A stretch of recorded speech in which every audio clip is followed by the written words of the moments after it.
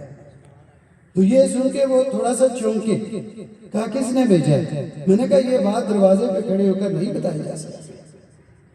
مجھے اندر آنے کو کہا، مجھے بٹھایا، خود وہ صحن میں وہ نیچے فرش پہ بیٹھ کے پوچھا بتاؤ کس نے بھیجا ہے؟ تو وہ واقعہ جو مسجد نبی میں بیٹھے نبی علیہ السلام خواہ میں تشریف لائے اور یہ پیغام دیا، یہ جب بتایا تو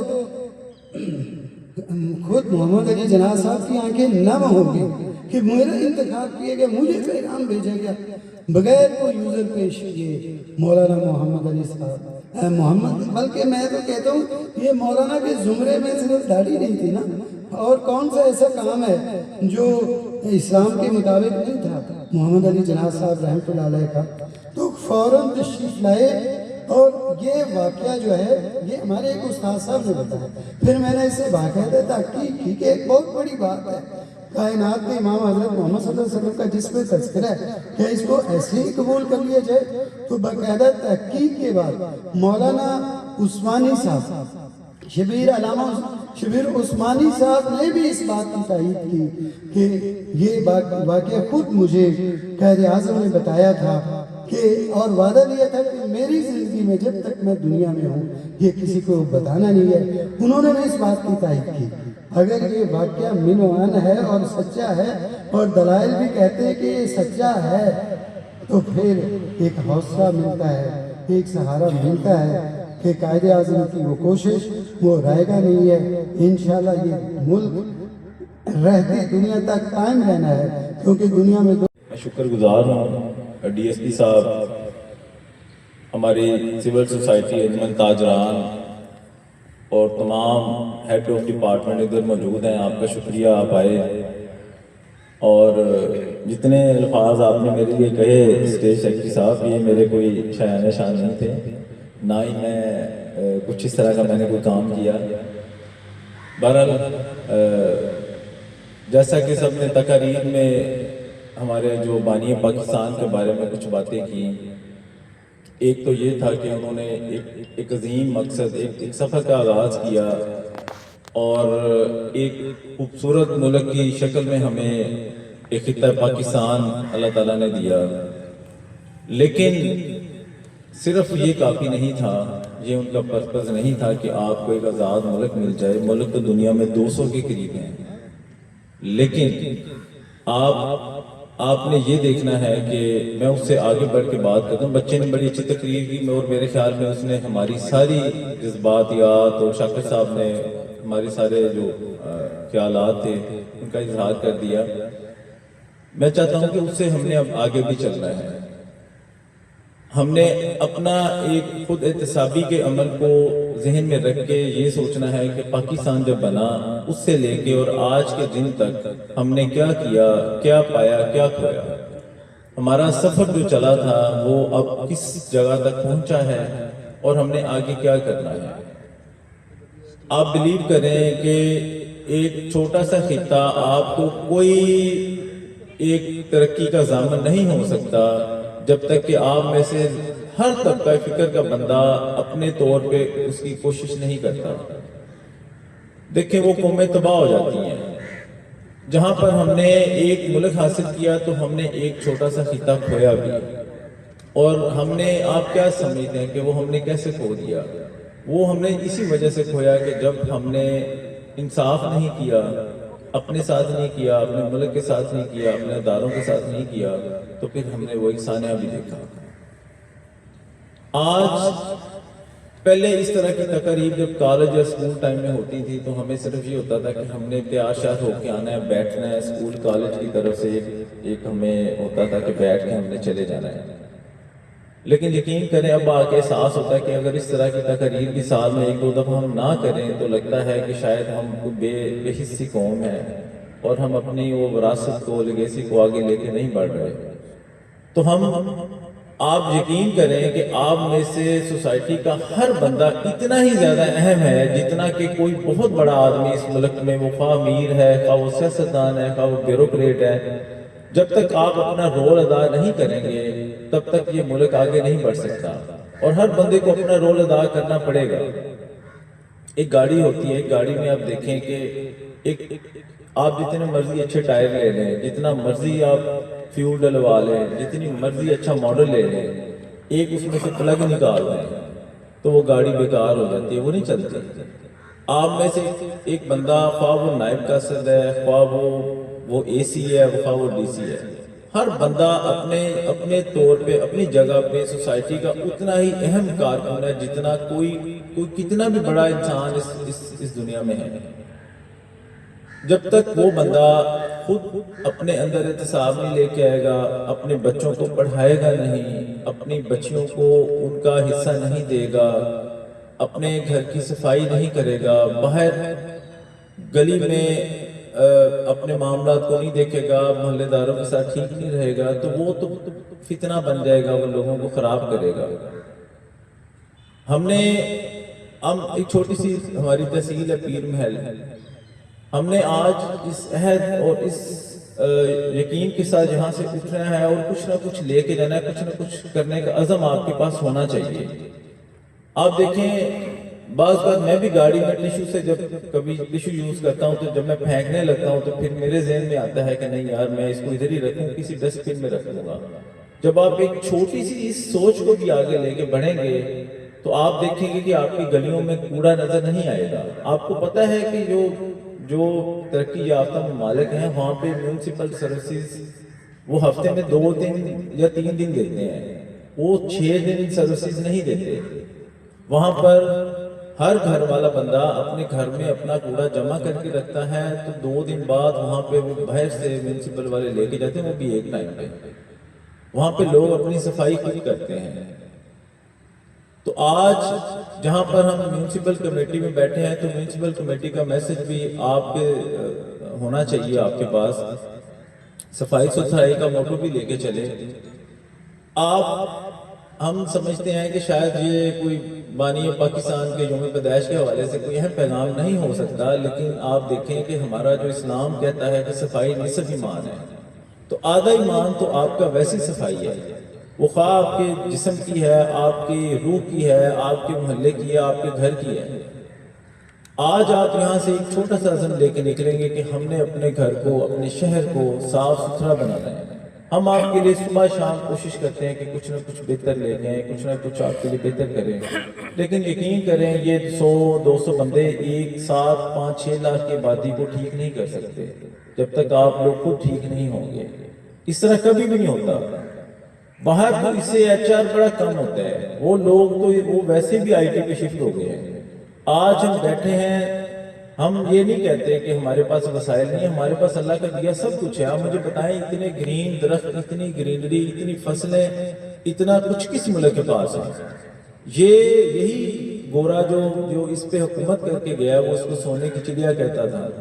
آپ کو پتہ ہے کہ پاکستان دنیا کے 5 موسٹ ریزیلینٹ کنٹریز میں اس کا شمار ہوتا ہے، یعنی کہ ریزیلینٹ کا مطلب یہ ہوتا ہے کہ دنیا میں جتنا مرضی کوئی قحط بڑھ جائے، کوئی جنگ لگ جائے، کوئی کچھ ہو جائے، لیکن جہاں کے لوگ بھوکے نہیں مرتے، یہاں کے لوگ بہت جلدی چیزوں کو کور کر جاتے ہیں۔ ہمارا جذبہ بھی دیکھنے والا ہوتا ہے۔ مجھے آ کے اس تحصیل میں بڑی خوشی ہوئی کہ سیلاب متاثرین کو جس طرح آپ لوگوں نے مدد کی، وہ میرا خیال ہے کہ گورنمنٹ کے اکیلے بس کا کام بھی نہیں تھا۔ میں حالانکہ تب نہیں تھا جب سیلاب بہت پیک پہ تھا یہاں پہ، تو مجھے پتہ چلا کہ یہی انجمن تاجران کے لوگ، یہی آپ سول سوسائٹی کے لوگ، یہی ہمارے DSP پولیس کے ساری سروس کے لوگ، تمام اداروں نے مل کر اپنے اپنے گھروں سے جو ان کے پاس ایکسٹرا تھا انہوں نے سیلاب متاثرین کو پہنچایا۔ لیکن یہ جذبہ اگر ہر وقت ہم میں ہو تو آپ مجھے بتائیں کون بندہ بھوکا رہے گا؟ آپ اپنی بچی کو تعلیم دے، آپ سمجھے ایک نسل کو تعلیم آپ نے دے دی۔ ہم صرف لڑکوں کو آگے کرتے ہیں کہ اس کو اچھی تعلیم دے، بچیوں کو آگے لے کے نہیں آتے، بچیوں کو تعلیم دے۔ ہم ریونیو میٹرز دیکھتے ہیں تو ریونیو میٹرز میں 30 سال ہو جاتے ہیں، بہنوں کو حصہ نہیں ملتا، بھائی رکھ کے بیٹھے ہوتے ہیں، وہ مانگ لیتے ہیں تو وہ کہتے ہیں کہ نہیں اگر حصہ لوگی تو گھر میں کبھی نہیں آ سکو گے۔ تو یہ روز کے کیسز میں دیکھتا ہوں، یہ میں صرف پیر محل کی بات کر رہا ہوں، ویسے ہر جگہ پہ اسی طرح ہے۔ تو آج ایک چھوٹا سا عزم لے کے نکلیں کہ ہم نے ایک دوسرے کے ساتھ ایک بڑے اچھے طریقے سے چلنا ہے. آپ یقین کریں یہ باقی ساری باتیں فضول ہیں. اگر آپ اپنے اندر سے یہ تبدیلی لے کے نہیں نکلیں گے تو کوئی تبدیل نہیں ہوگا. ہمیں حکمران ہمارے جیسے ملتے ہیں. اگر آپ ٹھیک نہیں ہوں گے تو میں بھی کرپٹ ہی ہوں گا, میں بھی وہی کام کروں گا جو آپ کے لیے, جو جیسے آپ کر رہے ہیں. یہ کبھی نہیں ہو سکتا کہ آپ ٹھیک نہ ہوں اور آپ ایکسپیکٹ یہ کریں, آپ توقع کریں کہ مجھے سب سے اچھا ہمارے شہر میں کوئی ایڈمنسٹریٹر آ جائے, ہمارے ملک میں کوئی حکمران ویسا آ جائے. جب آپ ٹھیک ہوں گے تو ہر چیز ٹھیک ہوگی. کم از کم اپنے گھر سے اس کو سٹارٹ کریں. آج ایک عہد کریں کہ ہم نے کچھ چیزوں کو آگے اپنی فیملی میں, اپنی سوسائٹی میں یہ لے کے آگے چلنا ہے. محمد صفر صاحب, چودھری منیر صاحب اپنے دست مبارک سے کیک کاٹ رہے ہیں. بسم اللہ الرحمن الرحیم. سبحان اللہ و بحمدہ سبحان اللہ العظیم. جزا اللہ عنا السید الکریم السید العظم سیدنا محمد صلی اللہ علیہ وسلم وآلہ یا وجہ اللہ یا وجہ النبی دخیل اللہ ثم دخیلکم صلی اللہ تعالی علیہ وآلہ وسلم.